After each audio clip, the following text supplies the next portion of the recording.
السلام علیکم ورحمۃ اللہ وبرکاتہ۔ الحمدللہ والصلاة والسلام علی رسول اللہ، اما بعد۔ اپنے نبی صلی اللہ علیہ وسلم کو پہچانو، اس سلسلے کی 7ویں کڑی آپ کے سامنے پیش کر رہا ہوں، اور یہ 7ویں کڑی یہاں سے مدنی زندگی کا آغاز ہوتا ہے، جس کو میں سن کے حساب سے پیش کرنا چاہتا ہوں۔ یعنی مدنی زندگی اللہ کے نبی صلی اللہ علیہ وسلم کی 10 سالوں پر مشتمل ہے، تو ہم اس حساب سے بیان کریں گے کہ ہجرت کے پہلے سال کیا کیا واقعات پیش آئے، دوسرے سال کیا کیا واقعات پیش آئے۔ اس طریقے سے ہم آپ کے سامنے بیان کریں گے، اور اسے ہم نے لیا ہے کتاب الخلاصۃ البہیہ فی ترتیب احداث السیرۃ النبویہ، وحید عبدالسلام بالی کی کتاب سے۔ چنانچہ ہجرت کے پہلے سال، جیسا کہ آپ جانتے ہیں، ربیع الاول میں آپ نے مکہ سے مدینہ کی طرف ہجرت کیا، اور اسی سال آپ قباء میں اترے۔ اسی سال آپ نے قباء میں ایک مسجد بنائی، جس مسجد میں اگر آپ گھر سے وضو کر کے جائیں اور وہاں نماز پڑھیں تو عمرے کا ثواب ملتا ہے۔ اسی سال آپ قباء سے جب نکلے مدینہ کی طرف، تو بنو سالم کے راستے میں آپ نے جمعہ کی نماز ادا کی، اور اسلام میں یہ پہلا جمعہ تھا، اور آپ کا اسلام میں پہلا خطبہ تھا۔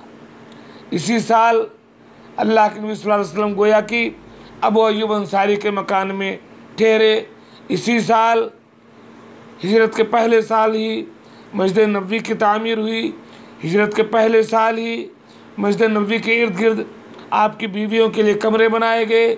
ہجرت کے پہلے سال ہی یہود کے ایک بہت بڑے عالم عبداللہ بن سلام اسلام لائے۔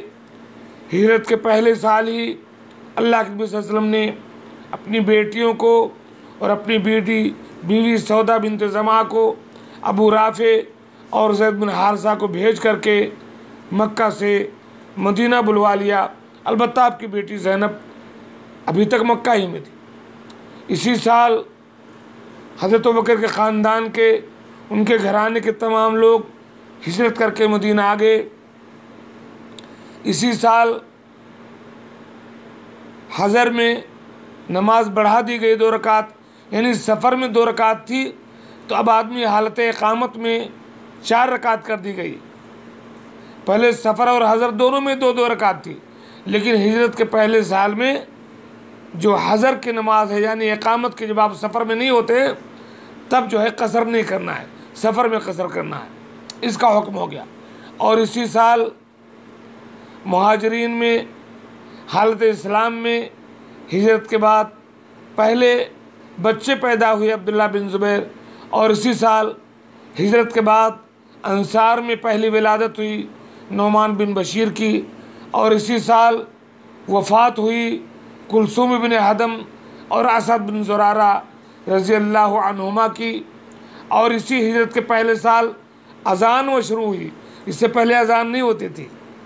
اور اسی سال اللہ کے نبی صلی اللہ علیہ وسلم نے یہود کے 3 قبائل کے ساتھ معاہدہ کیا مدینے میں، اور اسی سال سریہ حمزہ بن عبد المطلب سیف البحر کی طرف بھیجا گیا، اور اسی سال ہجرت کے پہلے سال سریہ ابو عبیدہ بن حارث بطن رابق کی طرف بھیجا گیا، اور شوال میں اسی ہجرت کے پہلے سال ام المومنین حضرت عائشہ رضی اللہ تعالیٰ عنہ کی رخصتی ہوئی، اور ہجرت کے پہلے ہی سال سریہ سعد بن ابی وقاص کو خرار کی طرف بھیجا گیا، اور ذی القعدہ میں اسی سال انصار اور مہاجرین کے درمیان اللہ کے نبی صلی اللہ علیہ وسلم نے بھائی چارہ کروایا۔ چنانچہ انصار نے مہاجرین کو گھر دیا، زمینیں دیں، بعض نے اپنی بیوی کو، اگر جن کے پاس 1 سے زائد بیویاں تھیں، طلاق دے کر کے مہاجرین سے ان کی شادی بھی کروائی۔ تو اس طریقے سے ہجرت کے پہلے سال میں یہ خاص واقعات پیش آئے۔